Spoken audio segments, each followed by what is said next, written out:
तो उस पंथ का नाम है कबीर पंथ।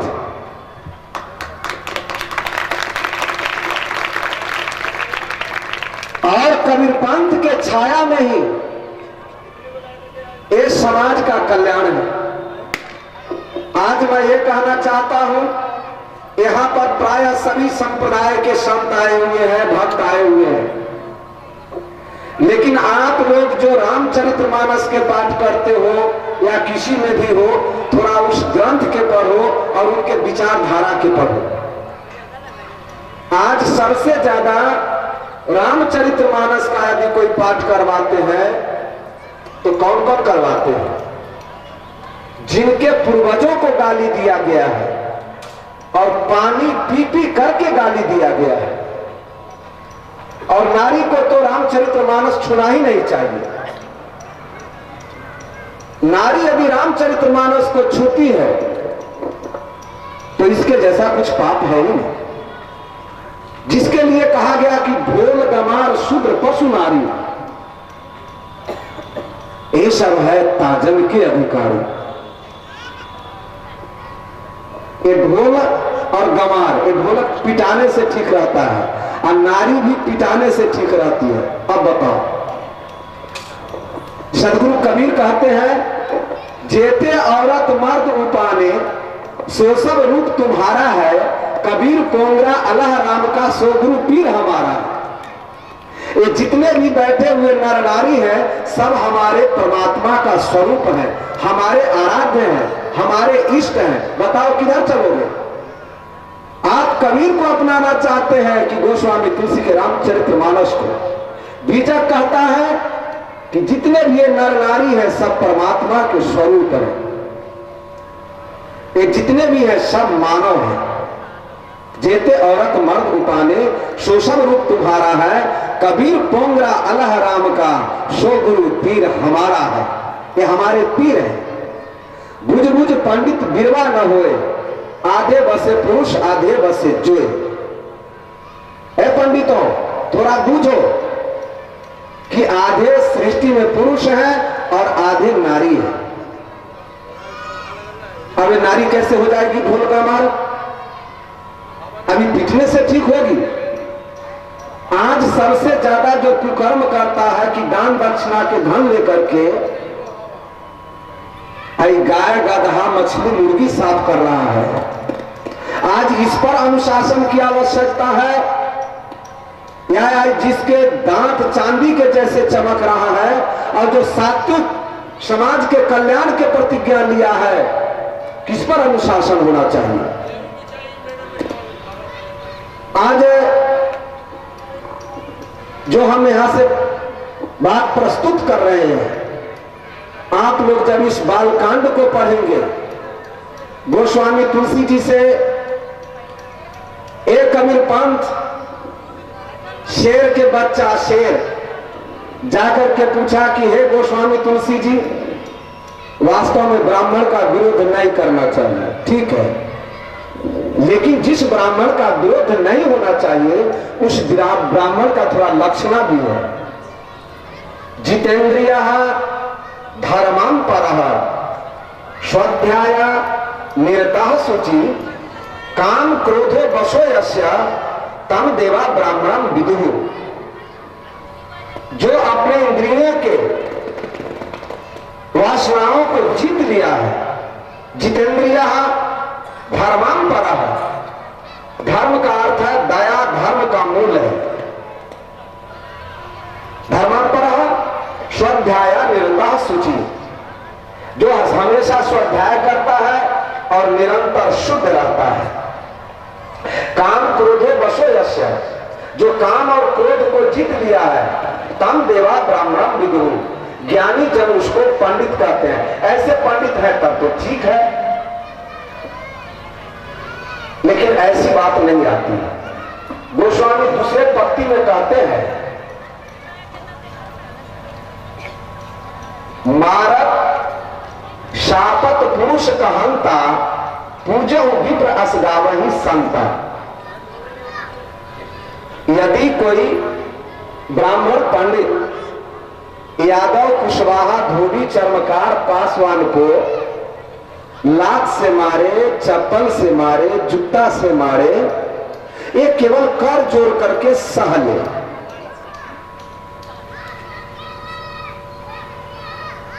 और इसी में इसका कल्याण है, इसी में इसका उद्धार है। यदि एक कह दिया कि आप हमको क्यों मारते हैं, तब तो भाई ब्राह्मण हत्या का पाप लग जाएगा, नहीं बोल सकते। इसलिए मारत शापत पुरुष कहंता, पूजहु विप्र असगावहि संता। एक शेर के बच्चा कबीरपंथी ने कहा कि चलो यहां तक मानेंगे, लेकिन थोड़ा सा अब लक्षणा करो। यदि एक कोई ब्राह्मण कुल में जन्मने वाला ब्राह्मण है और वो यदि शराब पी करके या किसी को गाली देता है, तो गोस्वामी तुलसीदास जी कहें कि चलेगा।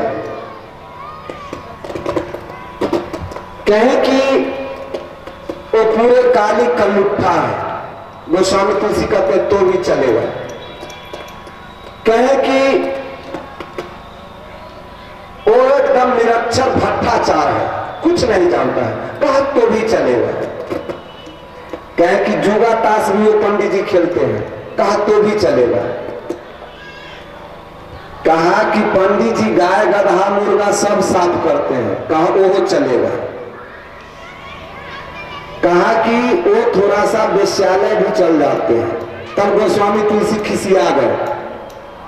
कहे कि पूजा वो विप्र सकल गुणहीना, इन होने पर भी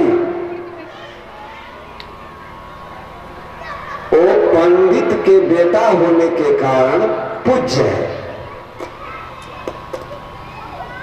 तब उसने कहा कि भैया थोड़ी सी हमारी बात भी सुन लीजिए। एक जो लड़का है वो यादव कुशवाहा धोबी चर्मकार पासवान डोम का बेटा हो और वो विद्वान है, का चुनाव मंत्र बढ़ाने के लिए नहीं करते हैं। जो व्यक्ति यादव के यहां जन्मा हो, बनिया के यहां जन्म लिया हो, नहीं, उसे आपका घर शुद्ध नहीं होता है। लेकिन एगो लहेंगड़ा लाल चंदन कंधा में जनेऊ, हाथ में गराई पोठिया काका राहु केतु कहा जाता है। सब लोग देखो कहिए सभा माही अधिकारी, इनके दीक्षा सबको ही मांगे हंसिया है वही भाई। पाप कटन को कथा सुनावे, कर्म करावे नीचा, हम तो दो परस्पर देखा, जम लाए है धोखा। ये तो परम कसाई है। और फिर भी आज हमारे समाज के लोगों में इतनी भावुकता है, जो मुख से पैदा लेने वाला है वो ओरिजिनल ब्राह्मण है। लेकिन आज अपनी स्थिति बताओ, जो तू ब्राह्मण ब्राह्मणी को जाया और राह दे काहे नहीं आया? यदि तुम ब्राह्मण ब्राह्मणी के संतान हो तो तुम मुख से क्यों नहीं आया? ये पेट मार्ग से प्रजनन इंद्रिय से आना तो हम लोगों का काम है, और जिस मार्ग से हम आए उस मार्ग से तुम क्यों आया? हो सकता है कि आपके पूर्वज ओरिजिनल रहे हो, ऐसा तो नहीं कि आप लोग डुप्लीकेट हो, या आप ओरिजिनल हो तो आपके पूर्वज डुप्लीकेट थे। अब सदगुरु कबीर ऐसा चुनौतीपूर्ण प्रश्न रख देते हैं कि पंडित को देह झाड़ करके भागने के अलावा कोई चारा नहीं है। शायद पूछते हैं कि ये बताओ कि तुम डुप्लीकेट हो कि तुम्हारे पूर्वज डुप्लीकेट थे। अब बेचारे पंडित क्या करेंगे, उनके पास क्या चारा है? इसीलिए साहब ने कहा, ब्राह्मण ही सब किन्हीं चोरी, ब्राह्मण ही को लागल खोरी। ब्राह्मण किन्हों वेद पुराना, कैसे हो कहे मैं मानुष जाना? ये हमने मानव करके समझा था। तब उधर से मुसलमान चले आया भरपड़ाते हुए, कहा कि हो सकता है कि कबीर जुल्हा हो, मुसलमान हो। तब मुसलमान भाई ने नारा लगाया कि कबीर जो है जुलाहे है, मुसलमान है, हमारे जाति के हैं। लेकिन सदगुरु कबीर उस मुल्ला से पूछते हैं कि ये बताओ कि तुम्हारे ऊपर वाले का, परवरदिगारे आलम का, ये इतना सुंदर आंख नाक कान बनाने के लिए औजार था और हल्का सा चाम काटने के लिए औजार नहीं था? और अल्लाह से जो गलती हो गई वो मुल्ला पूरा किया, वो सुन्नती करके छुछरी काट के उसको सीधा किया। आप बताओ कि अल्लाह बड़ा है कि मुल्ला बड़ा है? मौलवी साहब कहे कि ये कबीर यूं पर सही नहीं है। अब मौलवी भी अपना देह झाड़ करके भाग रहा है। इसीलिए न कबीर हिंदू थे और न मुसलमान थे। कबीर एक इंसान, इंसानियत समाज के निर्माण करने वाले महा इंसान सम्राट थे।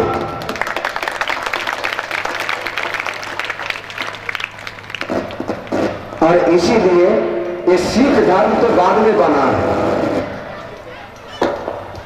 आज इस सारे अध्ययन करने के बाद हमारे हृदय में बार बार कचोट रहा है कि इस समाज के कल्याण हेतु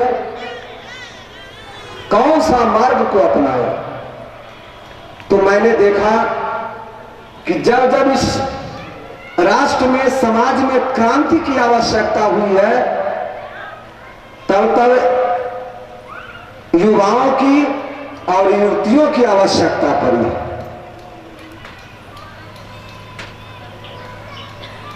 इस दृष्टि को देखते हुए ये सारे भी जो जितने बैठे हुए हैं, इनसे मैंने कंधे में कंधा मिलाया और हर लोगों को मैंने बताया। आप एक एक बच्चे से पूछेंगे कि देवता की क्या परिभाषा है, स्वर्ग क्या है, नरक क्या है, ये सारे बच्चे आपको एक एक करके बताएंगे। ये लोग भी पहले खूब सोच समझ लिए हैं, तब सदगुरु कबीर के माला लिए हैं। ऐसा नहीं है कि इसमें कोई ढोंगी बैठा हो। सबके सब सत्य अहिंसा का प्रतीक माला धारण करके बैठा है। और आज इन युवाओं से, युवतियों से हमारी प्रार्थना है कि केवल यही तक नहीं, ये बीजक आपको पूरे जीवन तक, जीवन पर्यंत पग पग पर आपका साथी बनेगा। आज कबीरपंथी में भूत पिशाच लग जाता है, जंतर मंतर लग जाता है। क्यों लगता है? क्योंकि कबीरपंथी तो है, कंठी माला तो ले लिए हैं, लेकिन दुख निवारण का इनके पास कोई उपाय नहीं है। जबकि सदगुरु कबीर इसमें पूरा निवारण दिए। 9-10 रामायणी का पाठ करने से क्या होता है? आज तो समय थोड़ा ज्यादा हो गया है, इसीलिए बच्चों से नहीं बुलवाऊंगा, दूसरे सत्र में बुलवाऊंगा। लेकिन ये बीजक पाठ का क्या क्या परिणाम है, इस सारे 3 दिन में 3 सत्र जो हमारे सामने है, उसमें मैं विचार रखते चलूंगा। और बीजक का जो प्रवचन है, जिसका पाठ अभी हम लोग करेंगे, उस पर हम फिर शाम में व्याख्या करेंगे। और अभी हम सब मिल करके बीजक आरंभ करते हैं। और जिन माताओं के पास बीजक नहीं होगा, तो दूसरे सत्र में संत कबीर विद्यालय में जाकर के बीजक ले लीजिएगा। बीजक तो अब ज्यादा नहीं होगा, वही मुश्किल से 70-75 बचा होगा, ज्यादा नहीं होगा। जिन पुरुषों के पास नहीं है, वो भी जाकर के वहां से चाहे तो ले ले। आज जो है, आप एक टाइम के भोजन करते हैं कि नहीं करते हैं, इसका महत्व नहीं है। आपके पास बीजक है कि नहीं है, इसका महत्व है। इसीलिए हर कबीरपंथी के घर में, केवल कबीरपंथी के ही नहीं, ये जितने भी जिसको रामचरितमानस में नीच कहा गया है, कौन कौन? तेवर नाधम तेली कुम्हारा शोपच किरात कुल तलवार, वे वर्ण अधम है, नीच है। कौन कौन?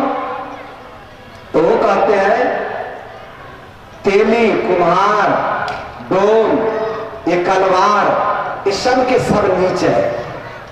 अब इन लोगों को सोचना चाहिए कि पंडित के रुपया दे करके तब अपने पूर्वज को गाली सुनवाते हैं, कितना दुर्भाग्य है। लेकिन बीजक को देख लीजिएगा कि आपके बीजक क्या कहता है। और ये कार्यक्रम तब सफल होगा जब शादी विवाह में बेटियां जाकर के मंत्र बोलेगी, और ये जितने भी 85% है उसका विवाह बेटिया के मंत्र से होगा। ये हमारे बेटे लोग बैठे हैं, भाई बैठे हैं, इनके मन से जिस दिन विवाह होगा उस दिन समाज शुद्ध बनेगा। और मेरा स्वप्न भी यही है कि हम ऐसा समाज का निर्माण करेंगे जिस दिन यादव के घर में डोम के बेटा चरित्रवान बन करके मंत्र पढ़ा करके जब शादी कराएगा तो ये मेरा स्वप्न पूरा होगा। क्योंकि ये मानवता विचारधारा का मंच है और उद्देश्य भी यही है, मठ बनाने का उद्देश्य नहीं है। पूरे फकीरी का जीवन चल रहा है, लेकिन इस फकीरी में क्रांति है। इसलिए स्वप्न साकार करने में हर समाज के योगदान की आवश्यकता है। और मैं धन्यवाद देता हूं इस नगर नौसा के समस्त नर नारियों को, जिन्होंने, आप लोग नहीं जानते होंगे, गरीब से गरीब अपना राशन कार्ड दे करके 1 महीना का गल्ला यहाँ पर दिया है। और हमारी जो योजना बनी थी कि एक दिन में हम 25,000 आदमी का भोजन कराएंगे, और हम पहले ही चावल दाल सब का स्टॉक कर लिए। और हम कहे थे कि 2 दिन निरंतर नगर नौसा में चूल्ही नहीं फुकाना चाहिए, कोई मैया भोजन नहीं बनाना, सबको कहना कि चलो हाई स्कूल में भोजन करने के लिए बढ़िया चावल दाल सब्जी की व्यवस्था की गई है। और सभी लोग अपने पड़ोसी के कहना कि सभी जाति के लोग मिल करके एक साथ बैठ करके भोजन करेंगे और हाई स्कूल के मैदान में चल करके सदगुरु कबीर के बीजक पाठ करके इस समाज के कल्याण के लिए हम लोग एक मंत्र का उच्चारण करेंगे। तो अगर जो कोई भी सज्जन बीजक लेके आए हैं तो बीजक के प्रथम पेज को देखेंगे और पहले मैं उच्चारण करूंगा और उस धारा के अनुसार जितने भी हैं सभी लोग एक स्वर में मिलाएंगे ताकि उच्चारण में कोई भेद ना हो। और